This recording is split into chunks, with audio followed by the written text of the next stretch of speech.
that shows, let's just go through the highlights here. The effect works, it's reproducible, it's consistent, it works in animals. Listening to music affects many different portions of the brain. Mostly limited, in short-term studies anyway, mostly limited to spatial temporal reasoning, but it can spill over into other areas. I would say language and mathematics would be the most obvious. And if you look at the diagram that I've put together over the last couple of years, the four main quadrants of that are, let me just think about it for a minute. I think it's music, mathematics, language, and science as kind of the four pillars, so to speak, of how human consciousness kind of relates to reality, based on certain structures that exist in nature beyond simple patterns. I mean, if you look at the entirety of mathematics, which I have only barely started to study mathematics. I just bought two textbooks on mathematics just this year. So in 2026, like I said recently, in 2026, I'm going to call myself a mathematician because now I'm actually reading books on mathematics.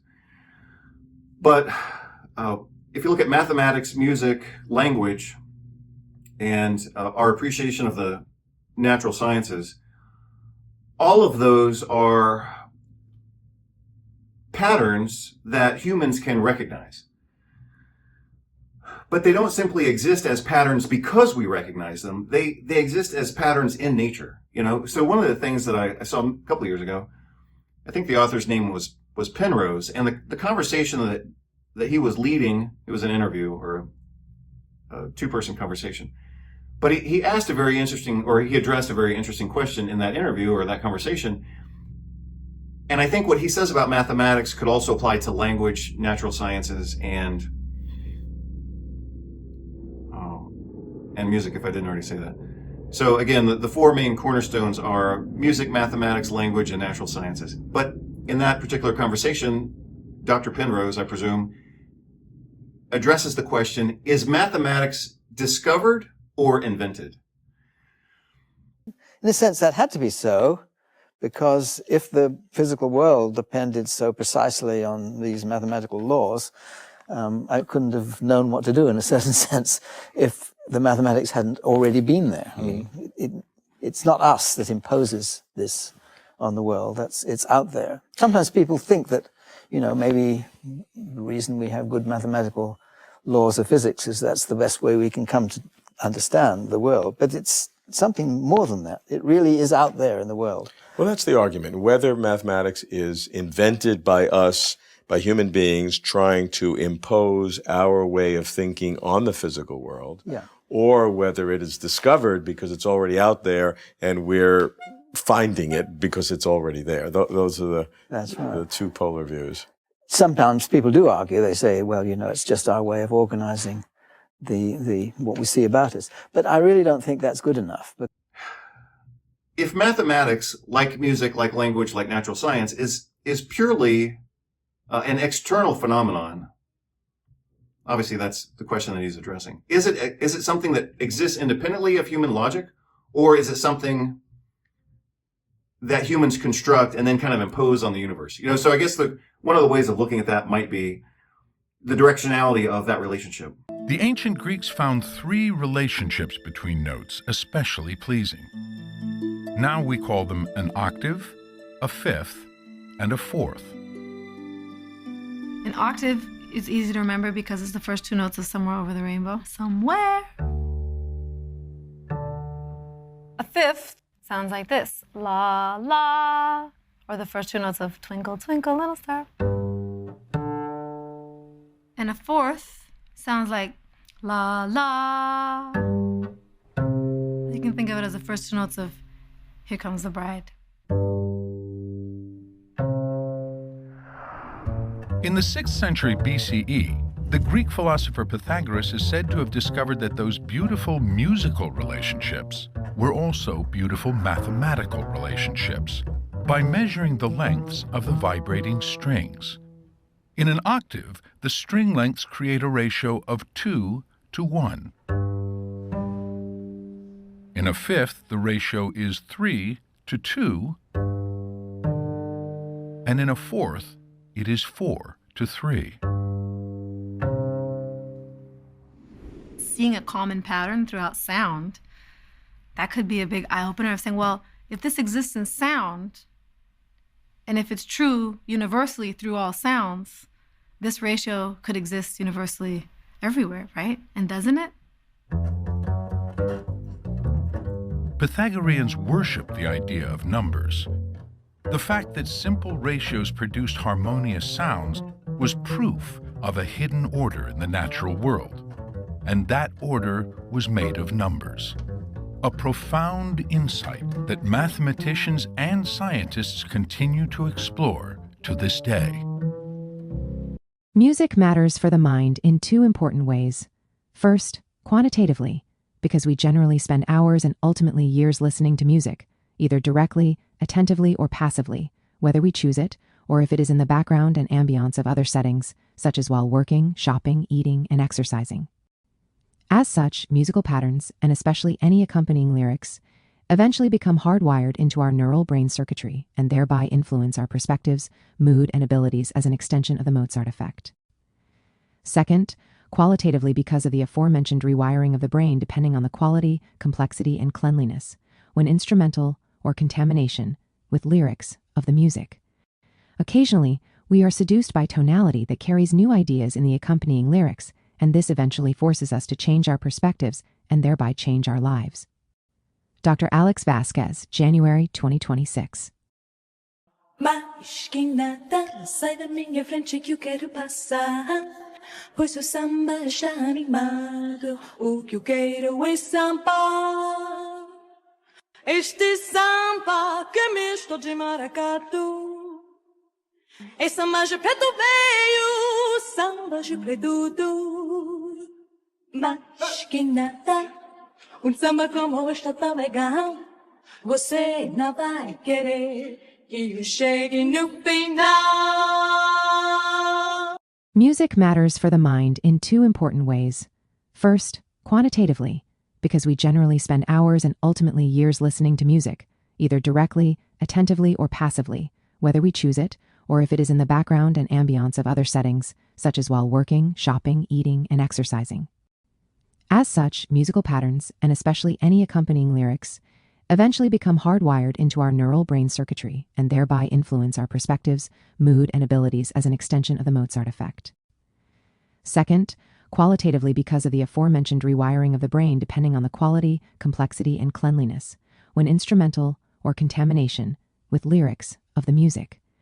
Occasionally, we are seduced by tonality that carries new ideas in the accompanying lyrics, and this eventually forces us to change our perspectives and thereby change our lives. Dr. Alex Vasquez, January 2026. Mas quem nada sai da minha frente que eu quero passar, pois o samba já animado, o que eu quero é samba. Este samba que é misto de maracatu, é samba de preto veio, samba de preto. Mas quem nada, samba como este tão legal, você não vai querer que eu chegue no final.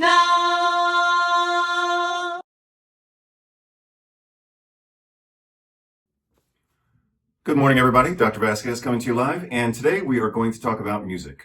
And I've made several posts over the last couple of years about music kind of as a tangent or just kind of a diversionary, kind of eclectic mix of different conversations.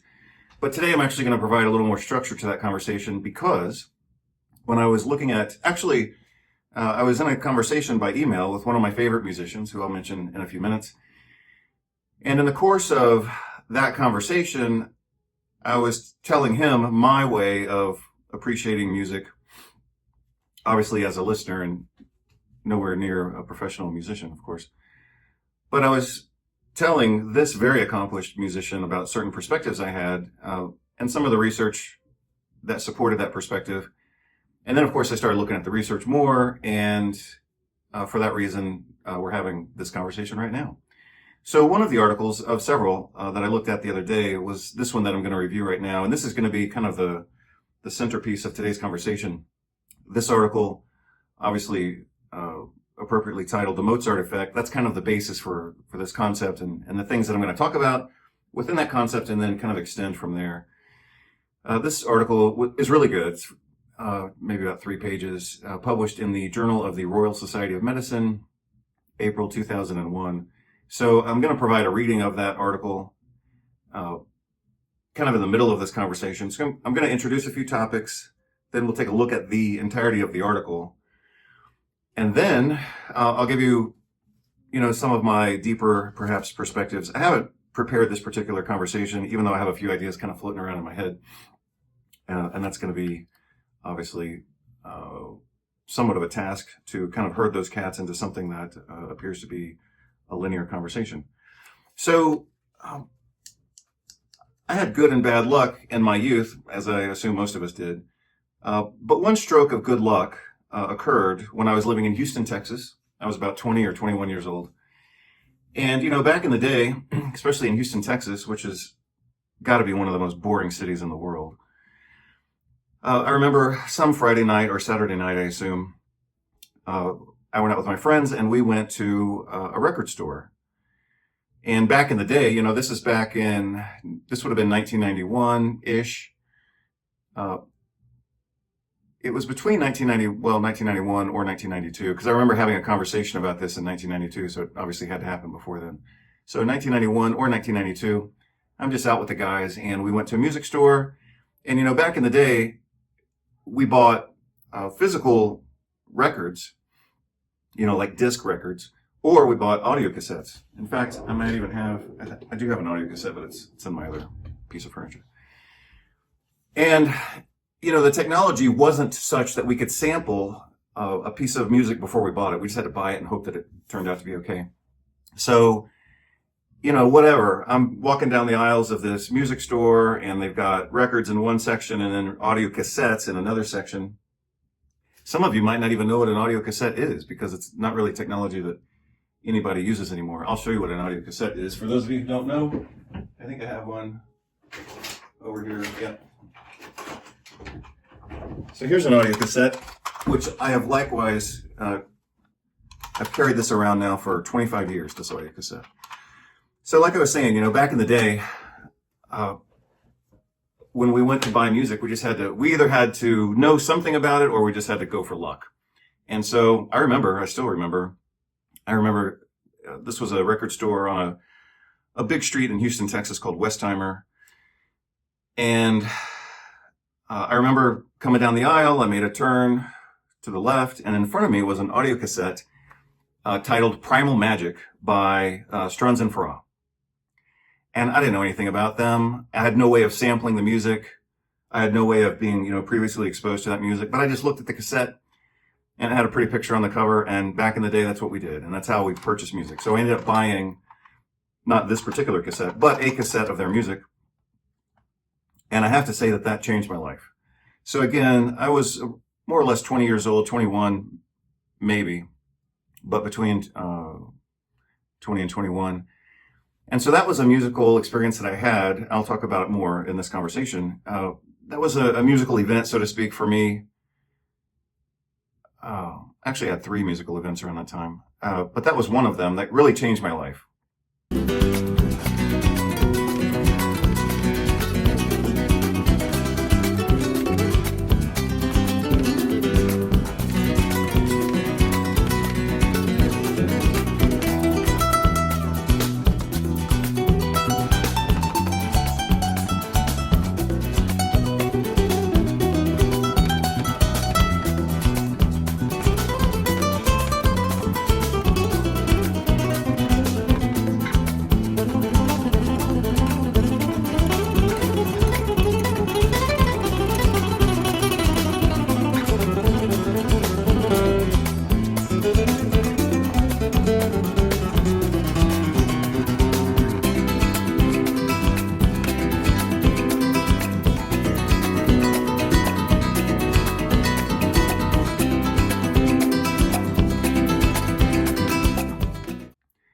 The other musical event that happened for me around that age was I was listening to the radio,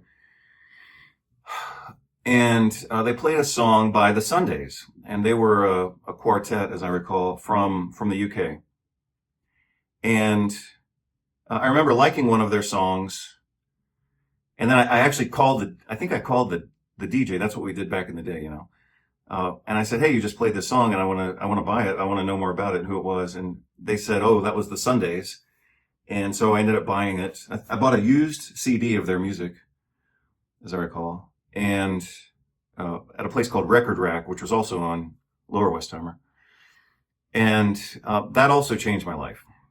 So, but the first change that I attributed to Strunz and Farrar was from the complexity and the tonality of their music. The way that the Sundays kind of changed my life was through their lyrics. And the theme, or a theme, of their music is not very intellectual. It's very touchy-feely, and but that's exactly the point. I kind of needed that at that point in my life. I don't recall the lead singer's last name, but I think her first name was Harriet, and I liked their music, and because I listened to their music, I therefore obviously had to listen to the lyrics. And at some point, you know, those lyrics kind of changed some of my perspectives. Again, not because they were intellectual, but because they weren't intellectual. And they were just kind of like touchy-feely, go with the flow kind of thing. And I didn't have a lot of that in my life at the time. So I do feel like their music also changed my life, because in order to listen to the music, I had to listen to the lyrics. And over time, listening to the lyrics gave me perspectives that at that time were outside of my personal experience, whether my family, my city, or my social experience. So either today or in another video, I'll talk more about that if necessary. But I'll give you a sample of, well, I'll play the part of her song that kind of changed my life. Again, I was like really, at that point in my life, I had just gotten out of military school, you know, around that age. I was very disciplined. I was studying. I was, you know, trying to create this career path for myself. And I was thinking, man, I'm going to study this, and then I'm going to study this, and then I'm going to study this, and all this kind of stuff. But I also needed, you know, some influence in my life that was more about like just taking it easy. And I had a friend at the time, and he was kind of a surfer dude. And yeah, he was that as well. But the music was a bit more explicit and kind of changed some of my perspectives.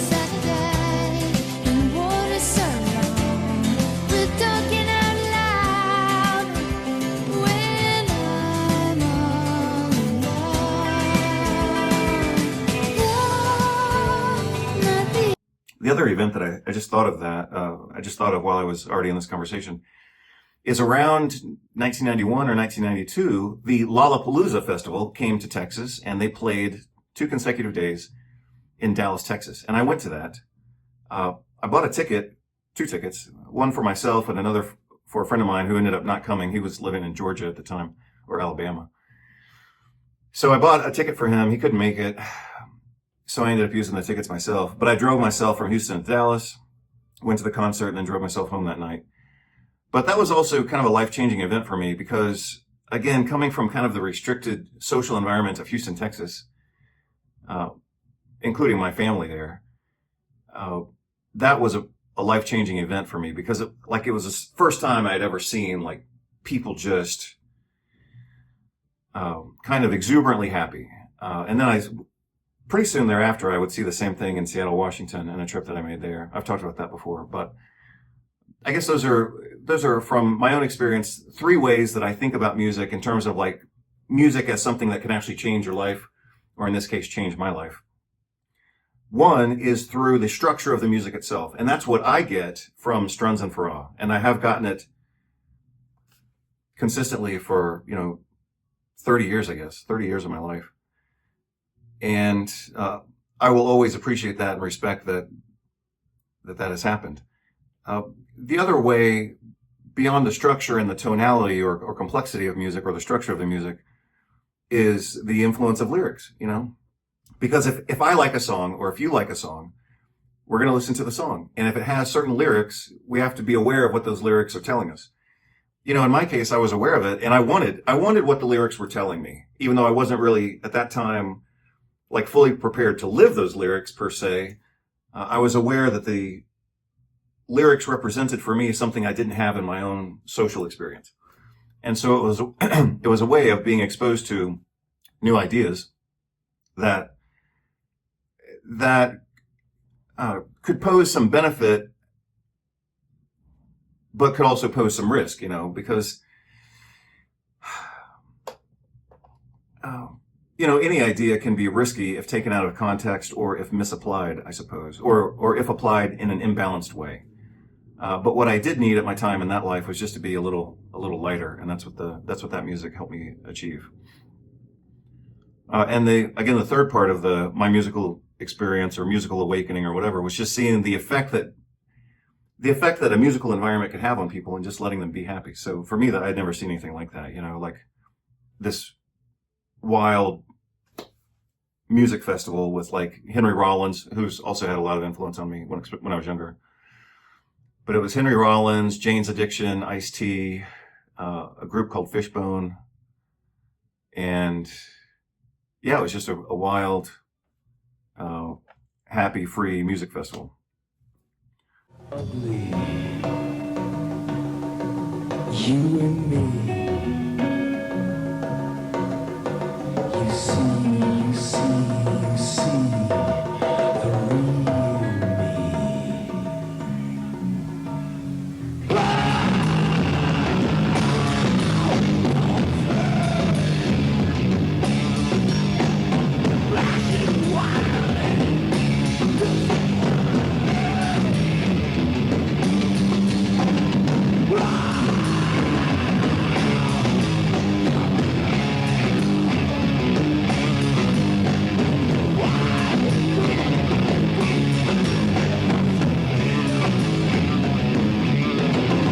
Yeah, it was just a wild, happy, free music festival. So anyway, those are kind of some experiences that I'll weave into today's conversation or into another conversation. I did write some extensive notes. You obviously know that I never write extensive notes, but I did write a few notes. Oh yeah, I was talking about like the danger. I mentioned the danger of music and the danger, especially of musical lyrics. So it's just something that I think we have to be aware of. And I've been aware of this for many years, even though I've never talked about it. But I do remember when I was growing up, again in Houston, Texas, you know, we just listened to what was ever on the radio. And because we didn't have no one was carrying around a digital phone where you could control, you know, the exact song that you want to listen to at that moment. You just listened to what was ever on the radio or what you had in your cassette player. And I am aware, of course, reflecting on this more as an adult, but maybe even then it bothered me, even though, of course, I didn't have the language to describe what was happening. But I am aware now, and I remember being affected by this, but like I said, I didn't know how to get out of it or how to describe it more accurately. But, you know, back then when we couldn't select our music and we just listened to what was ever on the radio, some of that music I think had a negative influence on many of us and probably still does. I mean, a lot of music these days is just junk, but people have, for better or for worse, they have more control over what they listen to. So in my case, if I'm listening to a song and I have some control over it, I can choose to skip it or delete it to not listen to it again. But, you know, back in the day when we didn't have so much control, we were forced to listen to the completion of the song and hope that the next one was better. But what I'm getting around to saying is a lot of those songs had, I think, a negative influence, potentially on me, but certainly on the culture as a whole, because a lot of those songs are just stupid, you know? So, you know, musicians and singers get an audience based on the popularity, or maybe the music is good and the lyrics are junk, and so they sell, 8 million copies. But let's assume for a moment that the music is good and the lyrics are junk, because usually the lyrics are junk. they're not going to convey anything of meaning or complexity. They're just going to convey whatever the singer or the songwriter is thinking of at the moment. It could be a drunk night doing stupid stuff. And then that becomes a song and it sells millions of copies. And then you've got literally tens of millions of people being influenced by those ideas, even though the ideas themselves maybe have no value or they have a negative value. And I know that, a lot of the music in the 70s and 80s was really codependent. And it was all about, devotion and love and just flat out codependence. But a lot of us were exposed to that type of music when we were at such a young age. We didn't even know what love was or what love should be or what love really is. So, a lot of us were raised on these fantasy and really stupid and kind of deformed and codependent versions of so-called love that we learned from, popular culture, whether it's movies or television shows, but especially music, because music is very repetitive. So let's say that some producers, make a stupid movie about being emotionally codependent. I mean, there's plenty of movies like that and television shows too. But one of the two distinctions there are, even if you were to watch that particular movie 2 or 3 times, it's only 2 or 3 times. And usually, especially back then, we didn't have the power to even, rewind a television show, let alone watch it whenever we wanted.